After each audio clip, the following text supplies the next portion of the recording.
Hello, hello, hello. Rock healing video. Because I worked in the garden with water, skin started to scale up on my fingernails, so I had to put band-aids on 4 fingers. The other ones are not as bad, but you can see a little bit that it is a problem, particularly this one here.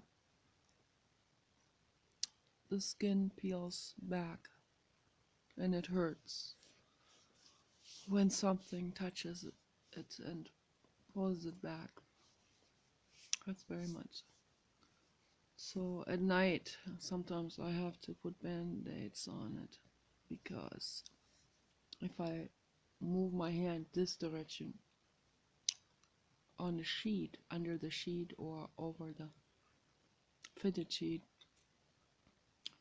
then the skin peels back and it hurts really, really, really bad.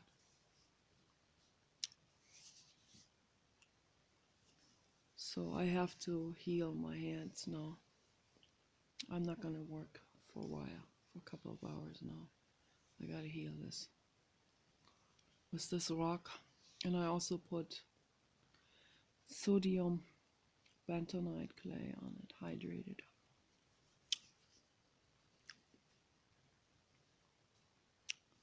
And that always helps. Oh, and some little pieces of dandelion or milk thistle. Not with the needles on it, but just a little piece of milk thistle. Put that on there and then the band-aid over it. And then I leave that on for a couple of hours. That helps tremendously too. It's like a second skin. Feels really good.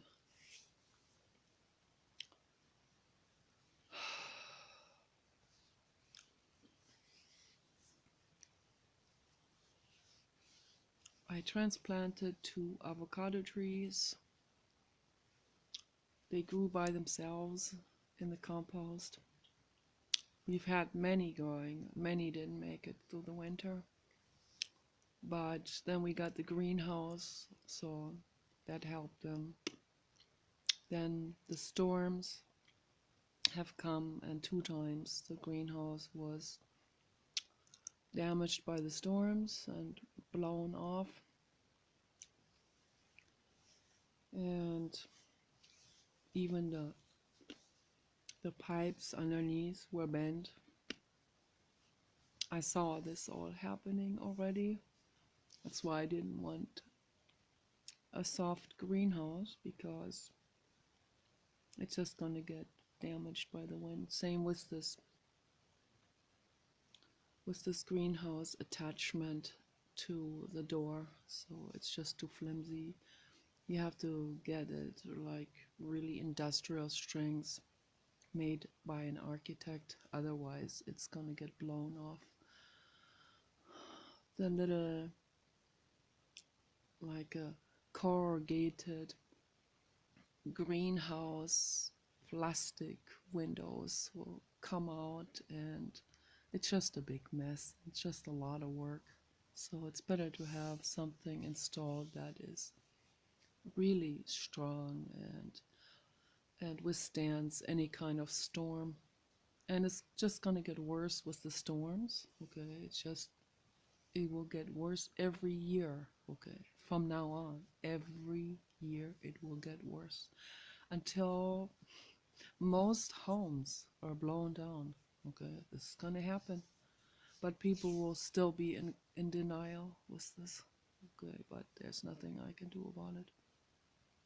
So I am future oriented, I am survival oriented, I think about solutions, and eventually I want to have an industrial strength dome house, not just a greenhouse, because I don't know if they make greenhouses that strong, but an industrial strength dome house, like what they have at the Getty Center in LA. They have this foyer when you come in, where the wardrobes are. Like it's a huge hall, and battery has to be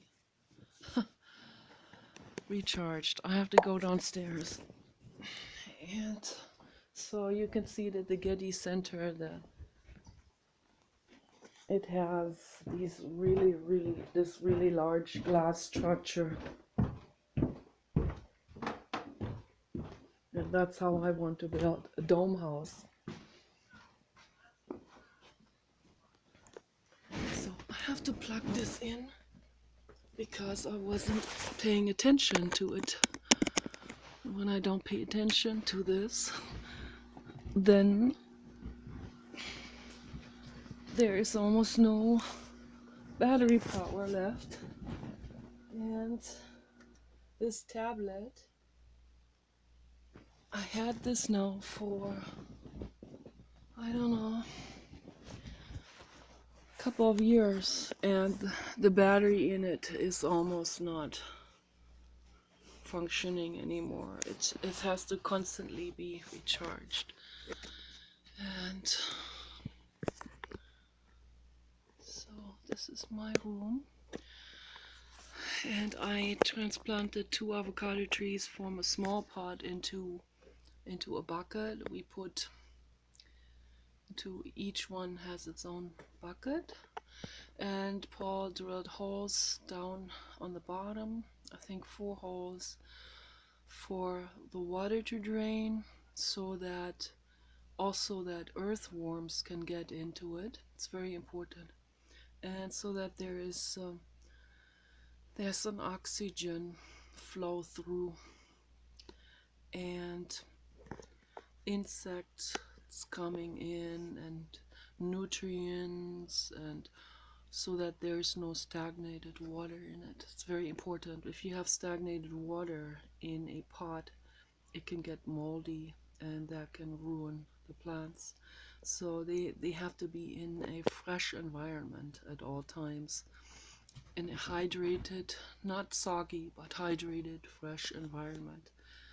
And I got our own composted black earth from down in the forest, from the other side of the property, where we had already put compost before, and it's wonderful earth, and full of nutrients, and decomposed by the earthworms.